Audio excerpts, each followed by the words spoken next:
Selamat pagi, kembali lagi bersama saya Marsini Natalia Brusembiring, peserta Latsar CPNS Kota Tebing Tinggi Angkatan 8 Kelompok 3, kerjasama antara BPSDM Provinsi Sumatera Utara dan LPP Agro Nusantara Medan. Hari ini saya akan memaparkan tentang etika publik dan implementasinya dalam kehidupan sehari-hari melalui mind map dan video. Materi yang akan kita bahas dalam etika publik yaitu etika, kode etik, kemudian perilaku pejabat publik, dan aktualisasi etika oleh ASN. Pengertian etika.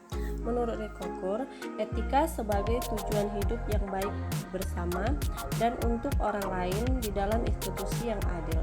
Dengan demikian, etika lebih dipahami sebagai refleksi atas baik atau buruk, benar atau salah yang harus dilakukan atau bagaimana melakukan yang baik atau yang benar. Sedangkan etika publik merupakan refleksi tentang standar atau norma yang menentukan baik atau buruk, benar atau salah suatu perilaku, tindakan, dan keputusan untuk mengarahkan kebijakan publik dalam rangka menjalankan tanggung jawab pelayan publik. Ada 3 fokus utama dalam pelayanan publik, yaitu 1.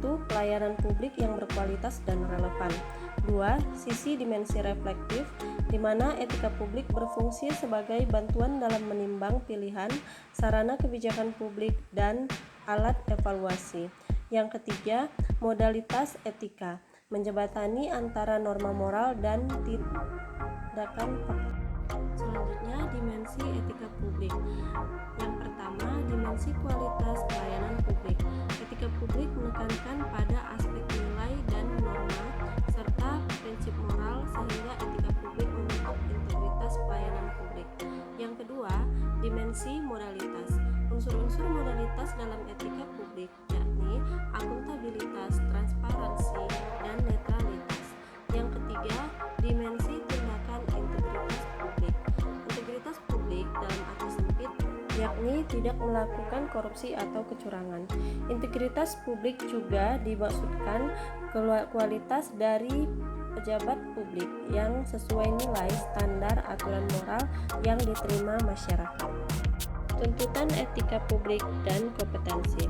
Pelayanan publik yang profesional membutuhkan tidak hanya kompetensi teknik dan leadership saja, namun juga kompetensi etika. Tanpa kompetensi etika, pejabat publik cenderung menjadi tidak peka, tidak peduli, dan diskriminatif, terutama pada masyarakat kalangan bawah. Selanjutnya, kita masuk ke bagian kedua, kode etik. Definisi kode etik adalah aturan-aturan yang mengatur tingkah laku dalam suatu kelompok khusus. Sudut pandangnya hanya ditunjukkan pada hal-hal prinsip dalam bentuk ketentuan-ketentuan tertulis.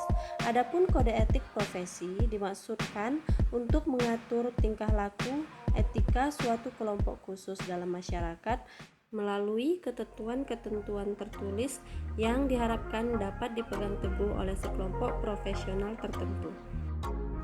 Berikut ini 12 kode etik dan kode perilaku ASN menurut Undang-Undang ASN Pasal 5. Yang pertama, melaksanakan tugasnya secara jujur, bertanggung jawab, dan berintegritas tinggi. Yang kedua, melaksanakan tugasnya secara cermat dan disiplin. Ketiga, melaksanakan tugas sesuai dengan peraturan perundang-undangan yang berlaku.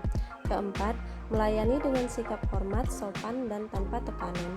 Kelima, melaksanakan tugas sesuai dengan perintah atasan sejauh tidak bertentangan dengan peraturan perundang-undangan dan etika pemerintah. Yang keenam, menjaga kerahasiaan yang menyangkut kebijaksanaan negara. Yang ketujuh, menggunakan kekayaan dan barang milik negara secara bertanggung jawab, efektif, dan efisien. Yang kedelapan, menjaga agar tidak terjadi konflik kepentingan dalam melaksanakan tugasnya. Kesembilan, memberi informasi secara benar dan tidak menyesatkan kepada pihak lain. Yang kesepuluh, tidak menyalahgunakan informasi intan negara, tugas, status, kekuasaan, dan jabatannya untuk melakukan atau mencari keuntungan atau manfaat bagi diri sendiri dan orang lain. selanjutnya, memegang teguh nilai dasar ASN dan selalu menjaga reputasi dan integritas ASN. Yang terakhir, melaksanakan ketentuan peraturan perundang-undangan mengenai disiplin pegawai ASN. Yang selanjutnya, perilaku pejabat publik. Dengan diterapkannya kode etik aparatur sipil negara, perilaku pejabat publik harus berubah. Pertama, berubah dari penguasa menjadi pelayan. Kedua, berubah dari wewenang menjadi peranan. Ketiga, menyadari bahwa jabatan publik adalah amanah yang harus dipertanggungjawabkan bukan hanya di dunia saja tetapi di akhirat. Dalam reformasi birokrasi ada 8 area perubahan. Yang pertama, manajemen perubahan. Yang kedua, penataan peraturan perundang-undangan.